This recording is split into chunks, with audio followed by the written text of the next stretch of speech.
বিশ্বনবী জনাবে মুহাম্মাদুর রাসূলুল্লাহ সাল্লাল্লাহু আলাইহি ওয়াসাল্লামের এই হাদিসটি শুনে আপনি বুঝে যাবেন যে আপনি শক্তিতে দুর্বল নাকি শক্তিশালী।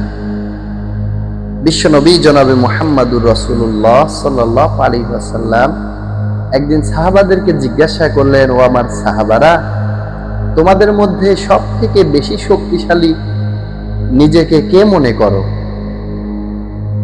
সাহাবারা আরজ করলেন যে, ইয়া রাসূলুল্লাহ, ইয়া হাবিবাল্লাহ, আমাদের মধ্যে শক্তিশালী তো সেই ব্যক্তি যে কুস্তিতে সবাইকে হারিয়ে দেয়।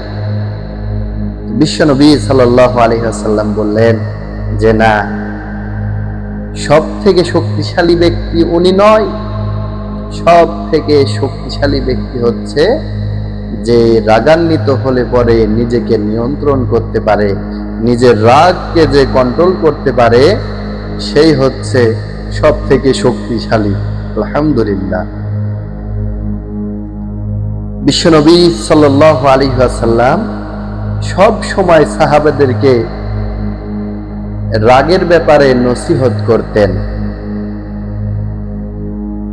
আবু হুরায়রা রাদিয়াল্লাহু তাআলা আনহু হতে বর্ণিত, এক ব্যক্তি রাসূল সাল্লাল্লাহু আলাইহি ওয়াসাল্লামকে বলল, আমাকে কিছু উপদেশ দিন। তিনি রাসূল সাল্লাল্লাহু আলাইহি ওয়াসাল্লাম বললেন, রাগ করো না।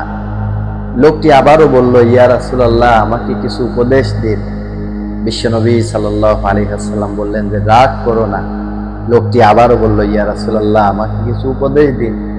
বিশ্বনবী পুনরায় আবার বললেন যে, তুমি রাগ করো না।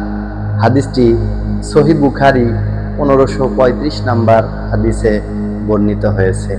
এই জন্য আমাদের উচিত আমাদের নিজেদের রাগকে নিয়ন্ত্রণ করা। আল্লাহ তাআলা সবাইকে সেই তৌফিক দান করুন।